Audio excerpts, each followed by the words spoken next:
3 seconds. That's all it takes to say something you can never take back. And one evening, Ryan learned this lesson the hard way. Because in just a few seconds of anger, he almost damaged a relationship that meant more to him than anything else. But weeks later, something incredibly small saved that relationship. A pause.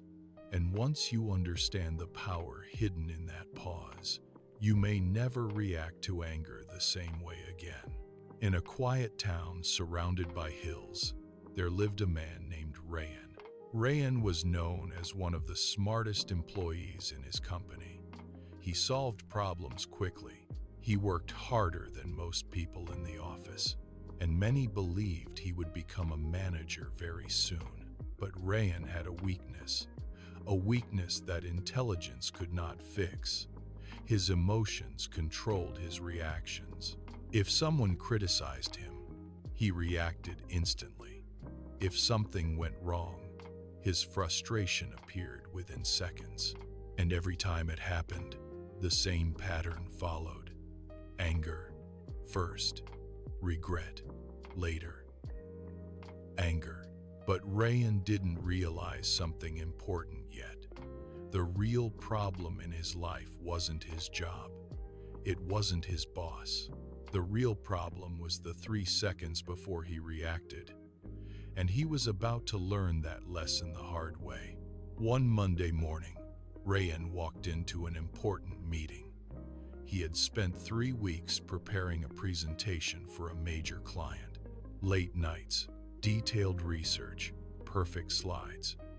He was confident. As he finished presenting, his manager looked at the slides quietly. Then he said, calmly, "Rayan, the research is strong, but the conclusion is not convincing. We may need to change the final section." Inside Rayan's mind, frustration appeared instantly. 3 weeks of work, and the first response was criticism. Without thinking, he responded sharply. Maybe if the data was understood properly, the conclusion would make sense. The room became silent. His manager looked at him calmly and said, "Rayan, intelligence is valuable, but emotional control is even more valuable." The meeting ended soon after, but Rayan's anger stayed with him. But the real damage from Rayan's anger didn't happen at the office. It happened later that evening, with someone he never imagined he could hurt. That evening, Rayan returned home feeling irritated. His younger sister Alia was sitting at the dining table. She smiled when she saw him. "You're late again," she said. "I made tea for you." Rayan opened his laptop without responding much. Alia glanced at the screen. "You're still working on that presentation?" Rayan said yes. She laughed lightly. "You work too much. Maybe that's why you get stressed so easily." It was meant to be a joke, but in that moment, Rayan exploded. He slammed the laptop shut. "Why does everyone think they understand my life?" Alia froze. "I was just joking." But Rayan continued, "Maybe if people stopped commenting on things they don't understand, life would be easier." The room fell silent. Alia slowly stood up. Her voice was soft. "I was just trying to make your day better." She walked to her room. A few seconds later, the door closed quietly, and suddenly, Rayan's anger disappeared. Only guilt remained. The cup of tea on the table slowly grew cold.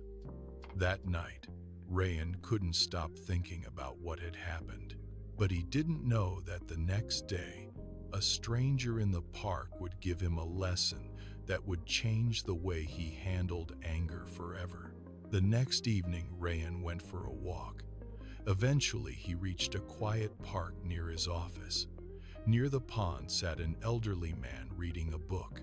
As Rayan walked past, The old man said, "That storm inside you must be very loud." Rayan stopped. "What?" The old man smiled.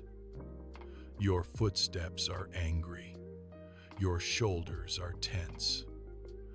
Rayan sighed and sat beside him. "Just a bad day. People just push too much," he said. "If someone criticizes you unfairly, you're supposed to react." The old man chuckled softly. "Reacting is easy." He looked directly at Rayan. "Controlling your reaction is rare." Rayan shook his head. "That sounds like philosophy. Real life isn't like that." They sat quietly for a moment. Then the old man suddenly asked, "If someone threw a burning coal at you, what would you do?" "I'd drop it." "Why?" "Because it would burn my hand." The old man smiled. "But when someone throws anger at you, you hold it, you squeeze it, and then you throw it back, and both people get burned." They walked toward the pond. The water was perfectly still. The old man pointed at it. "What do you see?" "Water," Rayan said. The old man smiled. "Look closer." Rayan watched the surface. The water reflected the trees, the sky, the clouds. "It reflects everything," Rayan said. "Exactly." The old man picked up a small stone and dropped it into the pond. Ripples spread across the surface. The reflection broke. "What do you see now?" the old man asked. "Distortion." The old man nodded. "This is what emotions do to the mind.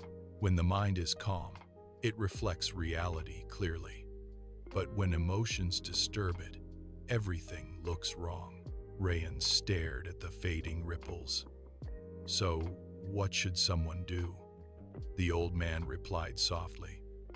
"Learn to pause." Rayan frowned. "That's it?" The old man nodded. "That's it." Old man said, "Between what happens and how you respond, there is a small space, a pause, and in that pause lives your power." Rayan looked skeptical. "A pause won't fix my anger." The old man smiled gently. "It will change your relationship with it." At that moment, the advice sounded simple, maybe even too simple. But the next day, Rayan would face a situation that would test whether that pause really worked. The next morning at work, a coworker approached him. "Rayan, the client wants to redo the final slides." The frustration returned immediately. "Changes? Now? We finalized it yesterday." The familiar heat began rising inside him. His chest tightened, his jaw clenched. The usual reaction was coming. But this time, Rayan closed his mouth, took one slow breath, then another. The anger didn't disappear. But something interesting happened. It stopped growing. After a moment, he said calmly, "Okay, let's see what changes they want." His coworker looked surprised. Normally, that moment would have turned into an argument, but today, it didn't. Weeks later, Rayan would realize that the small pause he learned that day had quietly saved something he almost lost. A few weeks later, Rayan returned home after work. As he stepped inside, he noticed Alia was sitting at the dining table, and in front of his chair was a cup of tea. For a moment, Rayan froze. It reminded him of that evening. The evening he had shouted at her. He slowly sat down. Alia looked at him carefully. "You seem different lately," she said. Rayan looked up. "Different?" She nodded. "You don't get angry so quickly anymore." Then she hesitated for a moment before continuing. "You know, that day, When you shouted at me, I almost stopped trying to cheer you up after that. Rayan felt a quiet heaviness in his chest. Alya smiled softly. But lately, it feels easier to talk to you again. Rayan paused. Then he said quietly, I'm trying to change. Well, keep trying. She smiled gently and added, because I really like this version of my brother. That quiet moment, Rayan realized something powerful. The pause he had learned in the park hadn't just changed his reactions. It had quietly protected a relationship he almost damaged forever. Sometimes, we don't realize how close we are to losing someone until we finally learn to pause. Emotions will always appear. Anger, frustration, fear. But the strongest people are not those who never feel emotions. The strongest people are those who learn to pause before letting emotions decide their actions. Until our next story, remember this simple truth. Your emotions may appear instantly, but your reaction is always a choice. And sometimes, a single pause can save a relationship you never wanted to lose.